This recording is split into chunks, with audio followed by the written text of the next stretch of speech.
তারপরে আল্লাহ নবী সাল্লাল্লাহু আলাইহি ওয়াসাল্লাম বলেছেন, তোমরা শেষ দশকের বিজোড় রাত্রিতে লাইলাতুল কদর খুঁজতে থাকো।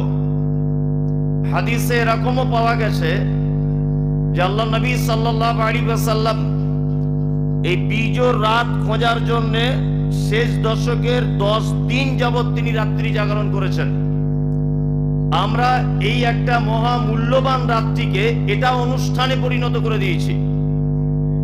কোন মসজিদে 27-এর দিন নির্ধারণ করা হয়েছে, কোথাও 25-এর দিন, কোথাও 23-এর দিন, কোথাও 21-এর দিন নিয়ে সারা রাত মসজিদে বিরিয়ানি হয়েছে, সারা রাত বক্তব্য চলেছে, সারা রাত মসজিদে গল্প গুজব চলেছে, ভোরবেলা ফজরের নামাজ পড়ে বাড়ি চলে গেছে।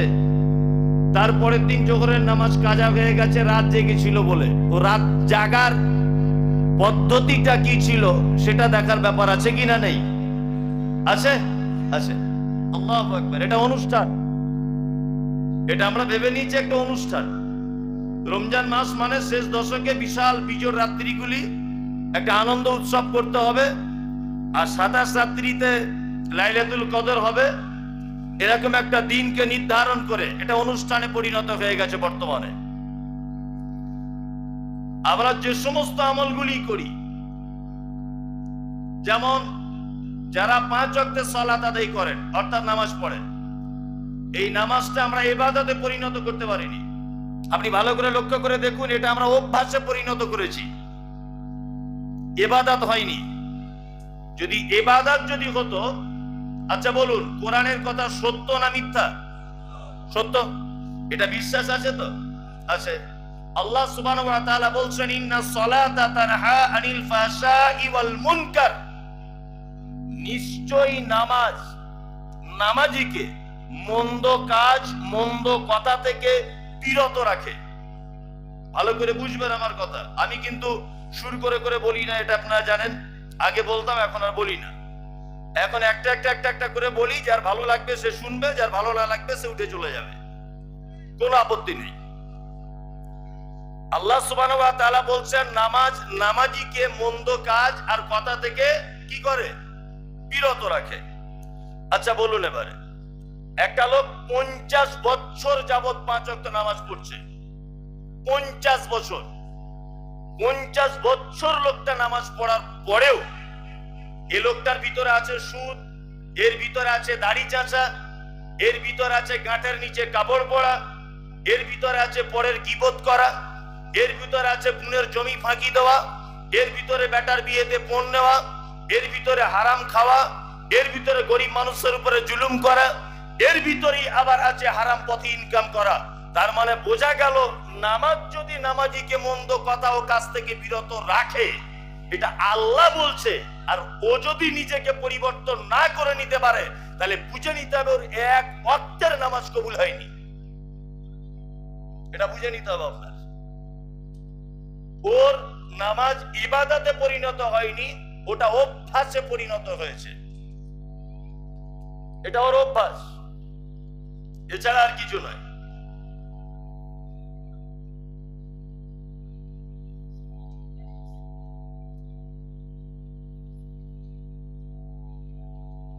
আশ্চর্য ব্যাপার। আচ্ছা এগুলো পরে বলছি, আমাকে প্রশ্ন করবেন না, আমি প্রশ্নের উত্তর দেওয়ার মতো আলেম নয়, একদমই না। আমাকে কেউ প্রশ্ন করিয়েন না। আল্লাহ টুটা ফাটা একটু আধটু কিছু বলায় মানুষকে বলি, এতটুকু। এছাড়া আমি বিশাল কিছু ব্যাপার নয়। আর মানুষ সোশ্যাল মিডিয়াতে দেখে মনে করে বিশাল ব্যাপার, কিছুই ব্যাপার না। আমার কোনো যোগ্যতা নেই, আমি এই পজিশনে আসার লোক নয়, আমি আপনাদের সামনে কথা বলার লোক নয়। আল্লাহ কোনো কাজে হয়তো আমাকে কবুল করেছে বলে এই জায়গাতে আসতে পেরেছি, তাছাড়া আমি এই পজিশনে আসার আমার বিদ্যা নেই। আল্লাহ হয়তো কবুল করেছে, কোনো ভালো দিক আল্লাহ আমায় বুঝেছে তাই। যাই হোক, আমাদের ইবাদত আমাদের অভ্যাসে পরিণত হয়েছে সালাত। ওই জন্য আমি সর্বপ্রথম আমার মুনিবের কাছে প্রার্থনা করি, আল্লাহ আমরা যে ইবাদতগুলি করি শুধুমাত্র তোমার সন্তুষ্টির জন্য এবং তোমার বিধান দ্বিধাহীন চিত্তে মেনে নেওয়ার জন্য আমাদের জন্য তুমি ইবাদত কবুল করে নাও, আমিন। আমি যে কোরআনের আয়াত থেকে বক্তব্যটা রাখবো সেটা আপনার জীবনে উপকার হবে কি জানি না, তবে ইনশাল্লাহ শোনেন যদি তাহলে কিছু পরিবর্তন বা উপকার হতে পারে, এটা আমি আশা করছি। সর্বপ্রথম আমাকে এবং আপনাকে দুটি কথা জেনে নিতে হবে। এক, আচ্ছা, আদম আলাইহিস সালাম থেকে শুরু করে শেষ নবী হযরত মুহাম্মদ সাল্লাল্লাহু আলাইহি ওয়াসাল্লাম পর্যন্ত যত নবী এবং রাসূল এসেছেন, যত নবী এবং রাসূল এসেছেন, সমস্ত নবী এবং রাসূলদের দুটি মাত্র কাজ ছিল। কটি কাজ? দুটি। প্রতিটা নবী ছিলেন মুনজির আর প্রতিটা নবী ছিলেন মুবাশশির। মুনজির মানে জাহান্নামের ভয় দেখাতেন, মুবাশশির মানে জান্নাতের সুসংবাদ দিতেন মানুষকে। এই দুইটি কাজ ছাড়া আর কোন কাজ, আর কোন ডিপার্টমেন্টে কোন নবীকে আল্লাহ সুবহানাহু ওয়া তাআলা নিযুক্ত করেননি। দুটি মাত্র কাজে লাগানো হয়েছিল। এক, মানুষকে জাহান্নাম থেকে বাঁচাতে হবে, আর মানুষকে জান্নাতের পথে নিয়ে যেতে হবে। এই দুটি মাত্র কাজ। এই জাহান্নাম থেকে বাঁচাবার জন্য আল্লাহ সুবহানাহু ওয়া তাআলা আদম থেকে নিয়ে নবী মুহাম্মদ সাল্লাল্লাহু আলাইহি ওয়াসাল্লাম পর্যন্ত কম এবং বেশি, যদি এটা ঠিক নয়, 1,24,000 নবী এবং রাসূল পাঠিয়েছেন শুধু এই মানুষকে জাহান্নাম থেকে বাঁচাবার জন্য। আল্লাহু আকবার। জাহান্নাম মানে শুধু আগুন। এই আগুনটা কেমন আপনাকে একটা ধারণা দিলে আপনি বুঝতে পারবেন। আল্লাহ সুবহানাহু ওয়া তাআলা বলছেন নারুল্লাহিল মুকাদা, এটা আমার নিজস্ব প্রজ্বলিত আগুন। আল্লাতী তাত্তালিউ আলাল আফইদা, যে আগুনের এত তীব্রতা যে মানুষের অন্তঃকরণে পর্যন্ত পৌঁছে যাবে। ইন্নাকা আলাইহিম মুসাদা, মায়েরা যেমন বাড়িতে তরকারি রান্না করতে করতে মাঝখানে দেখবেন কখনো কখনো উপরে ঢাকনা লাগিয়ে দেয়। আল্লাহ সুবহানাহু ওয়া তাআলা বলছেন মুসাদা, জাহান্নামীদের জাহান্নামের ভিতরে ঢুকিয়ে দেওয়ার পরে ঢাকনা লাগিয়ে দেওয়া হবে।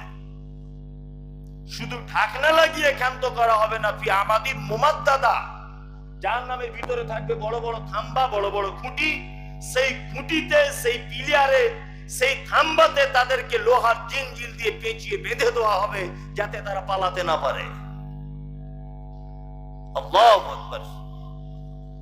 সমস্ত ক্ষমতার মালিককে আল্লাহ সুবহানাহু ওয়া তাআলা। আল্লাহ যদি কিয়ামতের মাঠে বলে, এই এখানে দাঁড়াও, আচ্ছা বলুন তো একটা মানুষ একটা পা তুলে, এক কদম তুলে চলতে পারবে? পারবে না। আল্লাহ তো মুখে বলে দিতে পারতেন যে জাহান্নামের ভিতরে তুমি চিরস্থায়ী থাকো, আবার জাহান্নামের থাম্বাতে বাঁধার প্রশ্ন এলো কেন? বাঁধার কি প্রয়োজন? আল্লাহ সুবহানাহু ওয়া তাআলা এখানে একটা মারাত্মক জিনিস বুঝিয়েছেন।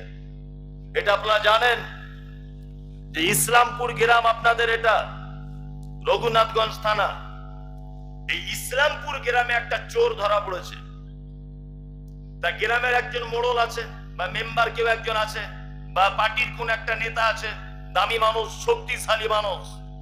এই মানুষটা চোরটাকে ধরে ল্যাম্প পোস্টে বেঁধেছে, বেঁধে খুব মারছে, দড়ি দিয়ে বেঁধেছে আর খুব মারছে। মারতে মারতে তখন মোড়ল বলছে, দেখি কোন পাপ আছে তোর এখান থেকে খুলে নিয়ে যাবে, কার কত ক্ষমতা আছে। এটা অনেক সময় বলে কি বলে না? তার মানে কি, মোড়ল নিজের ক্ষমতা বোঝাতে চায়। দেখ আমার কত পাওয়ার, আমি অমুক পার্টির কমরেড, দেখ আমার কত পাওয়ার, আমি গ্রামের মোড়ল। তোর কোন বাপ আছে দড়ি খুলে নিয়ে চলে যাবে? এটা আপনারা জানেন যে কিছুদিন আগে লকডাউনে, আজ থেকে 2-3 বছর আগে, মানুষকে ঘরে ঢুকিয়ে দেওয়ার পরে বুলডুজার দিয়ে বাবরি মসজিদ ভেঙে দেওয়া হয়েছে। এটা আপনারা দেখেছেন? দেখেছেন না? হ্যাঁ। দাঁড়িয়ে থেকে ত্রিপুরার মাটিতে মসজিদ ভেঙে দেওয়া হয়েছে, দাঁড়িয়ে থেকে আসামের মাটিতে মাদ্রাসাগুলোকে বুলডুজার দিয়ে ভেঙে দেওয়া হচ্ছে, এগুলো দেখেছেন, তাই না? আল্লাহ সুবহানাহু ওয়া তাআলা এই সমস্ত অপরাধীদেরকে জাহান্নামের ভিতরে ঢোকানোর পরে আমাদের মুমাদ্দাদা, লোহার জিনজিল দিয়ে বেঁধে বলবে, দেখি আজকে একচ্ছত্র মালিকানার দায়িত্ব আমি আছি, তোমার হাত কোন নেতা মন্ত্রী তোমার হাত খুলে তোমাকে এখান থেকে নিয়ে চলে যেতে পারে? আমি আল্লাহ ক্ষমতাবান। আল্লাহ নিজের ক্ষমতা দেখাবেন। আল্লাহু আকবার। সেদিন কোনো উপায় থাকবে? কোন উপায় থাকবে?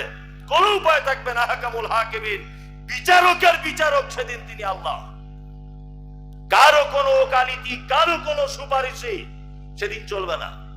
আল্লাহ সুবহানাহু ওয়া তাআলা নিজের ক্ষমতা বোঝানোর জন্য তিনি জাহান্নামের ভিতরে মানুষকে দিয়ে বেঁধে দিবেন, বেঁধে দিয়ে সাজা দিবেন। আল্লাহু আকবার। আগুন, জাহান্নাম মানে কে? আগুন। জাহান্নাম মানে আগুনও যেমন, জাহান্নাম মানে ঠান্ডাও তেমন।